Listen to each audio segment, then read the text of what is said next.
Good morning, students. Myself, Bhumi Patel from Nanda Gurukul, Jeswangaran. Today, we will continue chapter 2 of class 10, Acid, Bases and Salts in Science.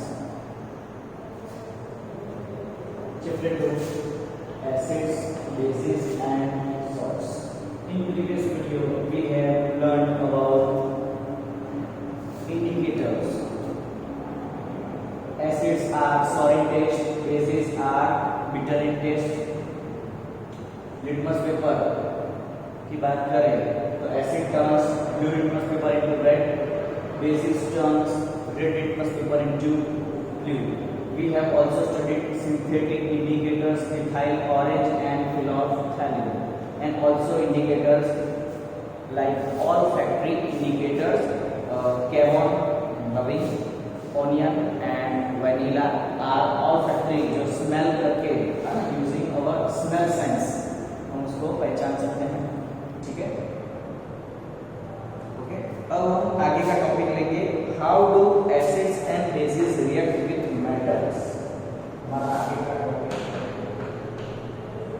How do acids and bases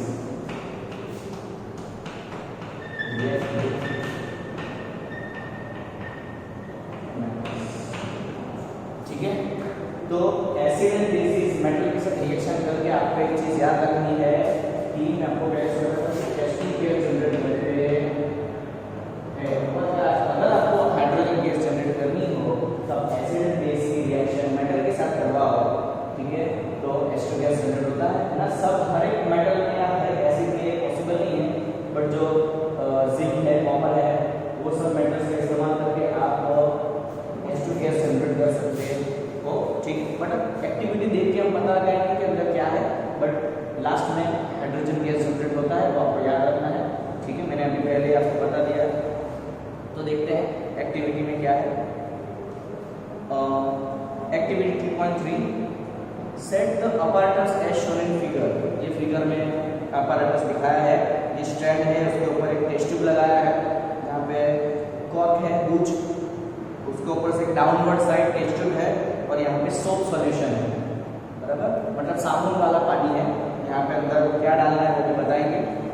अब क्या करना है, set the apparatus as shown in figure. Figure के हिसाब से apparatus fit कर दिया है. अब take about 5 ml of dilute sulphuric acid. क्या करना है, dilute sulphuric acid H2SO4. Dilute मतलब उसके अंदर पानी की मात्रा ज्यादा है. डाइल्यूट का मतलब पानी की मात्रा ज्यादा होना, पानी का कंटेंट ज्यादा होना. In a test tube and add a few pieces of zinc granules to it. अब हमें उसके अंदर क्या ऐड करना है, जिंक ग्रेन्यूल. ग्रेन्यूल है मतलब सॉलिड है. ठीक है, जिंक के दाने हमें डालने हैं इसके अंदर H2SO4 के अंदर. अब क्या देखना है, pass the gas being evolve through the soap solution. What do you observe on the surface of zinc granule. Zinc granule के ऊपर क्या होगा, उसका कलर चेंज दिखाएगा. दूसरा, pass the gas being evolve through soap solution. अगर आपने नीचे जो हमने ये बर्तन रखा है, कंटेनर रखा है, उसके अंदर सोप सॉल्यूशन है.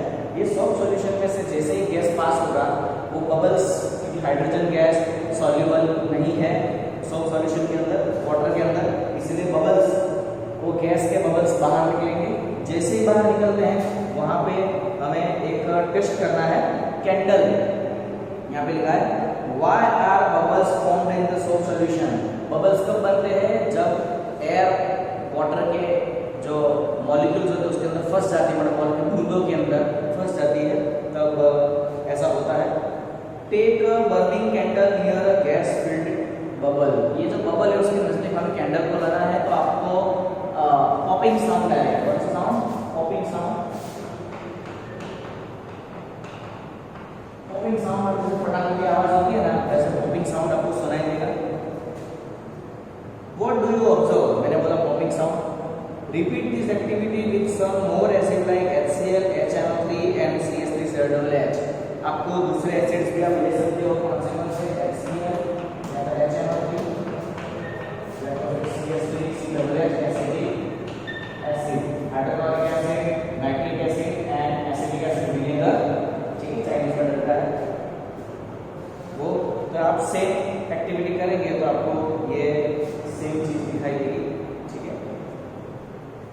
अब हमने इसमें से क्या ऑब्जर्व किया? तो हमने इसमें से ये ऑब्जर्व किया, note that the metal in the above reaction displaces hydrogen from the acid.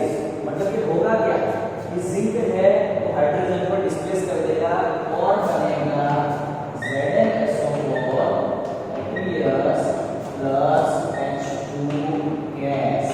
यहाँ बनेगा का मतलब है वो बाहर निकल रहा है। मैंने पहले बता दी हाइड्रोजन गैस जनरेट होने वाला है। ये जिंक है वो हाइड्रोजन से ज्यादा एक्टिव है, हाइड्रोजन को डिस्प्लेस करेगा। That means this is an example of displacement reaction. Zinc displaces hydrogen in H2SO4 and we get become ZnSO4 plus H2 gas evolved. Note that the metal in the above reaction displaces hydrogen from the acid. This is seen as hydrogen gas. Yes, as I said. The metal combines with the remaining part of the acid and forms compound called salt. ये salt है, क्या है? ये salt है, zinc sulphate. क्या है? Zinc sulphate salt है, क्योंकि ना उसका असर ना एसिड की है, तो उसकी उधर प्रॉपर्टी ना एसिड की ना बेसिस की है। ठीक है, मतलब वो लिटमस पेपर पे कोई असर करेगा नहीं, ये क्लोरोफिल है, मिथाइल ऑरेंज है, किसी का भी कुछ असर नहीं होगा, ठीक है। अब आगे देखते हैं। Thus, the reaction of metal with an acid can be summarized as, मतलब ऐसे होता है कि भाई एसिड, आपको याद रखना है acid plus metal salt plus H2 gas. Got it? समझ आया? ये समराइज हुआ कि आपको एसिड प्लस मेटल के salt and hydrogen gas generate होता है। ठीक है, तो हमें पता चलेगा कि हाइड्रोजन गैस कैसे जनरेट होता है। अब हम बढ़ेंगे अगली एक्टिविटी के थ्रू, मतलब अब हम क्या करेंगे कि भाई बेस के अंदर मेटल डाल के देखेंगे क्या होता है। ठीक है, तो चलो देखते हैं। Place a few pieces of granulated zinc metal in a test tube. मतलब आपको जिंक अगेन टेस्ट ट्यूब में जिंक ग्रेन्यूल लेने हैं। Add 2 ml of sodium hydroxide, मतलब आपको NaOH जिंक के अंदर डाला है, सॉलिड, ये aqueous, ये क्या है? बेस है, ये है मेटल, तो ये एसिड था, ये मेटल था वैसे। अब क्या होगा? Warm the contents of the test tube, उसको गर्म करो। ठीक है, बाद में चेक करेंगे तो क्या नजर आएगा आपको, क्या आपको मिलेगा? मिलेगा, देखते हैं, Na2ZnO2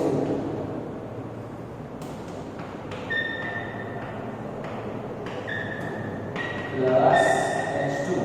ये जो है वो सोडियम जिंकेट है, जो कि एक सॉल्ट है, और ये हाइड्रोजन गैस, ये aqueous। ठीक है, मतलब metal plus base, salt plus hydrogen gas generate हो रहा है। ठीक है, you find again that hydrogen gas is formed in this reaction. Again that is कि हमने यहाँ पे दो चीज देखी, acid plus metal, salt plus hydrogen gas. वैसे ही base plus metal, salt plus H2 gas. Okay, और मैंने पहले बताया कि ये पॉसिबिलिटी सब मेटल के पास नहीं है। जो मेटल हाइड्रोजन से ज्यादा एक्टिव रहेगा, उसका रिएक्टिविटी ज्यादा रहेगा, वही ये रिएक्शन में कामयाब हो पाएंगे। ये रिएक्शन कॉपर के साथ पॉसिबल नहीं है, because copper is not reactive than hydrogen gas, not much reactive. Hydrogen gas से वो कम रिएक्टिव है, इसलिए वो प्रॉपर हाइड्रोजन को डिस्प्लेस नहीं कर सकता। ठीक है, यहाँ पे वही डिस्प्लेस कर सकता है जिसके पास है ना रिएक्टिविटी की ताकत हो। ठीक है, मतलब यहाँ पे कॉपर नहीं चलेगा, जिंक चला, क्योंकि जिंक की रिएक्टिविटी हाइड्रोजन से ज्यादा है। ठीक है, अब हम आगे का टॉपिक देखते हैं कि how do metal carbonate and metal hydrogen carbonate react with acid. ठीक है, तो हम अभी टॉपिक की तरफ बढ़ते हैं।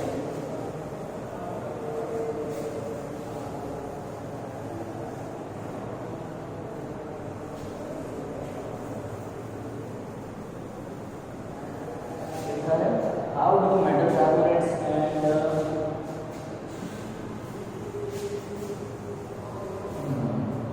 चलो देखते हैं how do metal carbonate and metal hydrogen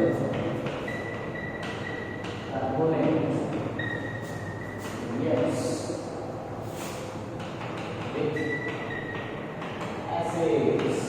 ठीक है, मेटल के कार्बोनेट या तो मेटल के हाइड्रोजन कार्बोनेट ऐसे फिजिकल रिएक्शन करके आपको चीज याद रखनी है कि भाई salt H2O and CO2 generate होता है, ये एंड प्रोडक्ट्स हमें मिलने वाली है। ठीक है, तो देखते हैं क्या होता है। यहाँ पे एक्टिविटी है, टेक 2 टेस्ट ट्यूब्स, आपको 2 टेस्ट ट्यूब लेनी है। मान लो कि मेरी एक टेस्ट ट्यूब ली है और ये दूसरी है, test tube A, test tube B। Okay, take about 0.5 gram of sodium carbonate. Sodium carbonate मतलब एडिशन करना चाहिए Na2CO3 और दूसरे में लेना है NaHCO3, मतलब ये है सोडियम कार्बोनेट और ये है सोडियम हाइड्रोजन कार्बोनेट जो टेक्स्ट बुक में लिखा ही है। ठीक है, अब क्या करना है भाई, add about 2 ml dilute HCl, दोनों में ऐड करना है HCl।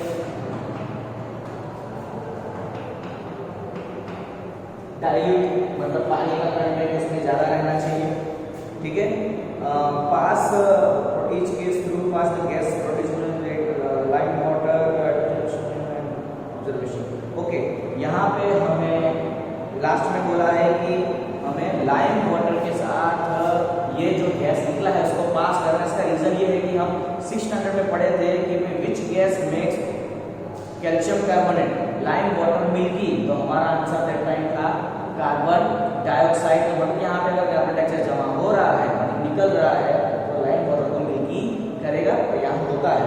तो टेस्ट ट्यूब ए में क्या कमाल होने वाला है, टेस्ट ट्यूब ए में होगा Na2CO3 प्लस HCl, आपको मिलेगा NaCl plus H2O plus CO2।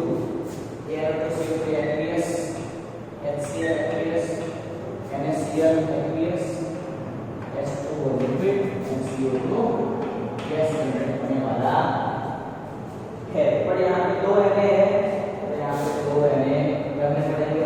यहाँ पे एक Cl है, यहाँ पे 2 Cl हो गए, यहाँ पे 2 कर दिया है तो 2Cl हो गया, और यहाँ पे 2 H भी हो गए, 2 H यहाँ हो गए, मतलब ये इक्वेशन बैलेंस्ड हो गया है। टेस्ट ट्यूब बी में क्या होने वाला है, तो टेस्ट ट्यूब बी में ये होगा NaCl3 प्लस HCl होने वाला है ये NaCl plus H2O plus CO2। ठीक है, aqueous लिक्विड एंड गैस। ठीक है, ये आप देखेंगे कि यहाँ पे क्या हुआ, यहाँ पे मेटल, यहाँ पे 2 मल्टीप्लाई करने की जरूरत नहीं पड़ी, यहाँ 2 मल्टीप्लाई की जरूरत नहीं पड़ी, यहाँ पे एक और एक 2H, एक Na, एक Cl, एक Cl, बट यहाँ पे इक्वेशन बैलेंस्ड है। ऑक्सीजन भी आप देख लो, यहाँ 3 है, एक और 2 3। ठीक है, तो यहाँ पे इक्वेशन बैलेंस्ड है। टेस्ट ट्यूब ए और टेस्ट ट्यूब बी से, ठीक है, जो गैस निकला है, ठीक है, तो जो गैस निकला उसको अगर हमने कैल्शियम कार्बोनेट के साथ मिक्स करवाया, सॉरी कैल्शियम कार्बोनेट नहीं, सॉरी लाइम वाटर है, आगे आ चुका है, जिसको हम स्लेक्ट लाइम बोलते हैं। क्या बोलते हैं, ये आ चुका है, चैप्टर 1 में। ठीक है, चुना तो पानी, उसके अंदर हमें CO2 गैस पास करना है, क्या होने वाला है CaCO3 plus H2O liquid and ये है सॉलिड। ओके, अगर लाइम वाटर के अंदर हमने कार्बन डाइऑक्साइड पास किया है तो लाइम वाटर मिल्की बनता है। इसका रीजन है कि वो कैल्शियम कार्बोनेट में कन्वर्ट होता है एंड वाटर मिलता है। That's why carbon dioxide makes lime water, this is lime water. उसको मिल्की बनाता है। ओके, अगर हमने ये CaCO3 है उसमें और हमने हाइड्रोजन और वाटर मिक्स किया तो क्या होता है? CaCO3 plus H2O plus CO2 तो क्या होने वाला है? इसमें HCO3 twice, if I'm not wrong, yes, aqueous ये बनने वाला है। ये जो चीज है भाई साहब इसको बोलते हैं कैल्शियम हाइड्रोजन कार्बोनेट। मतलब फर्दर कैल्शियम कार्बोनेट में वाटर एंड कार्बन डाइऑक्साइड हमने मिक्स किया तो कैल्शियम हाइड्रोजन कार्बोनेट बनने वाला है। ठीक है, मतलब इससे पता चलता है कि भाई मेटल कार्बोनेट या तो मेटल हाइड्रोजन कार्बोनेट को एसिड के साथ मिक्स करो तो salt water and carbon dioxide generate होता है। ठीक है, तो हमारा इधर ये लेक्चर कंप्लीट होता है एंड हमने जो भी ये वीडियो में देखा है वो आप उसको नोट डाउन कीजिए एंड नोट भी लिखिए एंड लर्न कीजिए कि भाई how do acid react with metal and how do metal carbonate and metal hydrogen carbonate react with acids.